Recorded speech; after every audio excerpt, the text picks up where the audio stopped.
ನಮಸ್ಕಾರ ವೀಕ್ಷಕರೇ. ಚಿಂತಾಮಣಿಯಿಂದ ಬೆಂಗಳೂರಿಗೆ ಹೆಚ್ಚುವರಿ ಕೆಎಸ್ಆರ್ಟಿಸಿ ಬಸ್ಸುಗಳು. ಸಚಿವ doctor MC Sudhakar. Chintamani KSRTC bus ನಿಲ್ದಾಣದಲ್ಲಿ ಹಮ್ಮಿಕೊಂಡಿದ್ದ ಕೈಲಾಸಗಿರಿ ಸಾರಿಗೆ 5 ಹೊಸ ಗ್ರಾಮಾಂತರ ಮಾರ್ಗಗಳಿಗೆ ಚಾಲನೆ ನೀಡಿ ಮಾತನಾಡಿದ ಸಚಿವರು, ಹಬ್ಬ ಹರಿದಿನಗಳಲ್ಲಿ ಬೆಂಗಳೂರಿಗೆ ಪ್ರಯಾಣಿಕರ ಸಂಖ್ಯೆ ಹೆಚ್ಚಾಗುತ್ತಿದ್ದು, ಈ ಸಮಸ್ಯೆಗೆ ಪರಿಹಾರ ಕಂಡುಕೊಳ್ಳಲು ಸರ್ಕಾರಕ್ಕೆ ಹೆಚ್ಚುವರಿ ಬಸ್ಸುಗಳು ನೀಡಲು ಈಗಾಗಲೇ ಒತ್ತಾಯ ಮಾಡಿದ್ದು, ಬಸ್ಸುಗಳು ಬಂದ ತಕ್ಷಣ ಸಮಸ್ಯೆಗೆ ಪರಿಹಾರ ಸಿಗುತ್ತದೆ ಎಂದರಲ್ಲದೆ, ಬಸ್ ನಿಲ್ದಾಣದಲ್ಲಿ ಸಾರ್ವಜನಿಕ ಶೌಚಾಲಯದಲ್ಲಿ ಹೆಚ್ಚುವರಿ ಹಣ ವಸೂಲು ಮಾಡುತ್ತಿರುವ ಬಗ್ಗೆ ತೀವ್ರ ತರಾಟೆಗೆ ತೆಗೆದುಕೊಂಡರು. ಸಚಿವರು, ಟೆಂಡರ್ನಲ್ಲಿ ಯಾರು ಶೌಚಾಲಯ ನಿರ್ವಹಣೆ ಮಾಡುತ್ತಿದ್ದಾರೆಯೋ ಅವರೇ ಮಾಡಬೇಕು. ಉಪ ಗುತ್ತಿಗೆದಾರರಿಗೆ ನೀಡುವುದರ ಮೂಲಕ ಸಮಸ್ಯೆಯಾಗುತ್ತದೆ. ಸಣ್ಣ ಪುಟ್ಟ ಕೆಲಸಗಳು ಅವರೇ ನಿರ್ವಹಿಸಬೇಕು ಎಂದು ತಿಳಿಸಿದರು. ಈ ಸಂದರ್ಭದಲ್ಲಿ ಚಿಕ್ಕಬಳ್ಳಾಪುರ ಸಾರಿಗೆ ಇಲಾಖೆಯ ಡಿಸಿ ನಾಗೇಂದ್ರ, ಚಿಂತಾಮಣಿ ಘಟಕದ ಮ್ಯಾನೇಜರ್ ಸರಿತಾ, ಪೌರಾಯುಕ್ತರಾದ ಚಲಪತಿ, ಡಿವೈಎಸ್ಪಿ ಮುರಳೀಧರ್, ಇಒ ಆನಂದ್ ಮತ್ತು ಸಭೆಯಲ್ಲಿ ಕಾಂಗ್ರೆಸ್ ಮುಖಂಡರು, ಪ್ರಯಾಣಿಕರು, ಚಿಂತಾಮಣಿ ಕೆಎಸ್ಆರ್ಟಿಸಿ ಸಿಬ್ಬಂದಿ ಹಾಜರಿದ್ದರು. ಇನ್ನು 10 ಬಸ್ಸು ಬೆಂಗಳೂರಿಗೆ ಒತ್ತಡ ಇರೋದ್ರಿಂದ ಅಲ್ಲಿಗೆ ಬೇಕು ಅಂತ ಹೇಳಿ ನಾನು ಕೇಳ್ತಾ ಇದ್ದೀನಿ. ಅದರಿಂದ ಈ ಒಂದು ಕೆಲವು ರೂಟುಗಳು, ಕೆಲವು ಸಮಸ್ಯೆ ಹೇಳಿದ್ದಾರೆ. ಇನ್ನು ನಾವು ಬೆಂಗಳೂರಿಗೆ ಭಾಳ ಒತ್ತಡ ಇದೆ. ರಜಾ ದಿನಗಳಲ್ಲಿ ಭಾಳಷ್ಟು ಒತ್ತಡ. ಬೆಂಗಳೂರಿಗೆ ಹೋಗುವಂಥವ್ರು ಬೆಂಗಳೂರಿಂದ ಬರುವಂಥವ್ರು ರಜೆ 3 ದಿವಸ 2 ದಿವಸ ಡಿಕ್ಲೇರ್ ಆಯಿತು ಅಂದರೆ ಆ ಸಂದರ್ಭದಲ್ಲಿ ಎಲ್ಲರೂ ವಾಪಸ್ ಊರಿಗೆ ಬರುವಂಥದ್ದು ಒತ್ತಡ ಜಾಸ್ತಿ ಇರ್ತದೆ. ಅದಾದಮೇಲೆ ರಜೆ ಪೂರ್ಣ ಆದಮೇಲೆ ಭಾನುವಾರ ಸಾಯಂಕಾಲ, ಸೋಮವಾರ ಬೆಳಿಗ್ಗೆ ಸಿಕ್ಕಾಪಟ್ಟೆ ಒತ್ತಡ ಇರ್ತದೆ. ಅವತ್ತು ಎಲ್ಲ ಸ್ಟ್ಯಾಂಡಿಂಗು ಮತ್ತು ಇನ್ನು ಬಸ್ಸಿನ ಮೇಲೆ ಭಾಳ ಒತ್ತಡ ಇರ್ತದೆ. ಆದರೂ ಈಗ ನಾವಿನ್ನೂ ಹೆಚ್ಚುವರಿ ಬಸ್ ಕೇಳ್ತಾ ಇದ್ದೀನಿ. ಆದಷ್ಟು ಬೇಗ ಬಸ್ಸುಗಳು ಒದಗಿಸುವಂಥ ಕೆಲಸವನ್ನು ಮಾಡಿ ಸಮಸ್ಯೆಗಳನ್ನು ಪರಿಹಾರ ಮಾಡುವಂಥ ಕೆಲಸವನ್ನು ಮಾಡ್ತೀವಿ.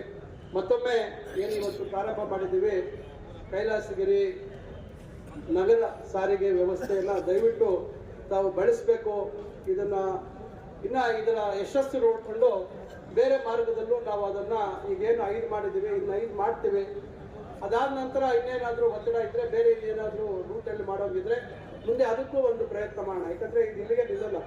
ಯಾಕಂದರೆ ಇದು ಶಾಲಾ ಮಕ್ಕಳಿಗೆ ಹೆಚ್ಚು ಅನುಕೂಲ ಆಗಬೇಕಾದಂಥದ್ದು ಭಾಳ ಮುಖ್ಯ. ಯಾಕಂದರೆ ನಾವು ನಿರಂತರವಾಗಿ ಓಡಾಟ ಇದ್ದರೆ ಒಂದು ಬಸ್ಸು ಮಿಸ್ ಆದ್ರೂ ಒಂದು ಅರ್ಧ ಗಂಟೆಗಾದರೆ ಮತ್ತೆ ಬಸ್ಸಲ್ಲಿ ಹೋಗೋದಕ್ಕೆ ಅವಕಾಶ ಆಗುತ್ತೆ. ಅದರಿಂದ ಈ ಒಂದು ಕಾರ್ಯಕ್ರಮದಲ್ಲಿ ತಾವೆಲ್ಲ ಭಾಳ ಹೆಚ್ಚಿನ ಸಂಖ್ಯೆಯಲ್ಲಿ ಭಾಗವಹಿಸಿ ತಮ್ಮ ಸಲಹೆಗಳನ್ನು, ತಮ್ಮ ಸಮಸ್ಯೆಗಳನ್ನು ಮತ್ತು ಹಲವಾರು ಸಾರಿಗೆ ಇಲಾಖೆಗೆ ಸಂಬಂಧಪಟ್ಟಂತೆ ವಿಚಾರಗಳನ್ನು ತಾವು ತಿಳಿಸಿದ್ದೀರಾ. ಈಗ ಶೌಚಾಲಯದ ಪರಿಸ್ಥಿತಿ ಭಾಳ ಅಧೋಗತಿಗೆ ಹೋಗಿದೆ. ಈಗ ಅದನ್ನು ದುರಸ್ತಿ ಮಾಡಬೇಕು ಅಂತ ಹೇಳಿ ನಾನು ಅದೇ ಹೇಳಿದೆ. ಅಲ್ಲಿ ರೇಟು 2 ರೂಪಾಯಿ ಹಾಕ್ತೀರಾ, ಆ 2 ರೂಪಾಯಿ ಕಿತ್ತಾಕಿ 5 ರೂಪಾಯಿ ಹಾಕ್ತೀರಾ. ನಾನು ಸುಮಾರು ಇಲ್ಲೆಲ್ಲ ಹೇಳಿ ಸಾಕಾಯಿತು. ಈಗ ಅದನ್ನು ಯಾರು ಗುತ್ತಿಗೆದಾರರು ಪಡೆದಿದ್ದಾರೆ ಅವರೇ ನೇರವಾಗಿ ನಡೆಸಬೇಕು. ಅವರು ಉಪು ಗುತ್ತಿಗೆ ಕೊಡೋದು, ಅವ್ರು ಇನ್ನೊಬ್ರಿಗೆ ಯಾರೋ ಬೇರೆ ಹೊರ ರಾಜ್ಯದವ್ರು ಕರ್ಕೊಂಡ್ಬಂದು ಇಡೋದು, ಒಂದ್ಸತಿ ಅವ್ರು ಕೊಟ್ಟರೆ ಸಣ್ಣ ಪುಟ್ಟ ರಿಪೇರಿಯನ್ನು ಅವರೇ ಮಾಡ್ಕೋಬೇಕು. ನೀವು ಅದನ್ನು ರಿಪೇರಿ ಮಾಡ್ಕೊಳ್ತೀರಾ, ಅವರು ಬರೀ ನೀರು ಹಾಕ್ಕೊಂಡು ಸುಮ್ಮನೆ ಹಿಂಗೆ ಓಡಾಡ್ಕೊಂಡಿದ್ರೆ ಜನರ ಹತ್ರ ಮಾತ್ರ ಹಣ ಎಷ್ಟೊಂದ್ರೆ ಅಷ್ಟು ವಸೂಲಿ ಮಾಡ್ಕೊಂಡ್ರೆ ಪ್ರಯೋಜನ. ಇದನ್ನು ನೀವು ಅಂಥದಕ್ಕೆಲ್ಲ ಅವಕಾಶ ಆಗಬಾರ್ದು.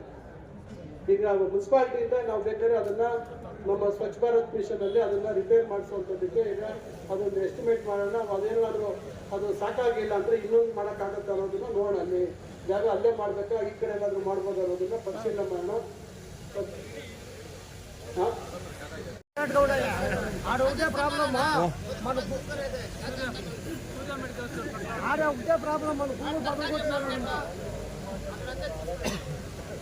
ನೋಡಿ, ಅದು ಏನೋ ರಾಜಸ್ಥಾನದಲ್ಲಿ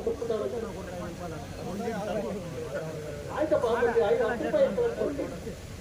ಅದರಿಂದ ಇವತ್ತು ಇಷ್ಟೆಲ್ಲ ವಿಚಾರಗಳನ್ನ ಚರ್ಚೆ ಮಾಡೋದಕ್ಕೆ ತಾವೆಲ್ಲ ಸಹಕರಿಸಿದ್ದೀರಾ. ಪ್ರಚಾರಮ್ಮ ಬ್ಯಾಗ್ ಎತ್ಕೊಂಡು ಲೇಟ್ ಕಟ್ಕೊಂಡವೆ ಎಣ್ಣೆ ವಸ್ತುವೆ.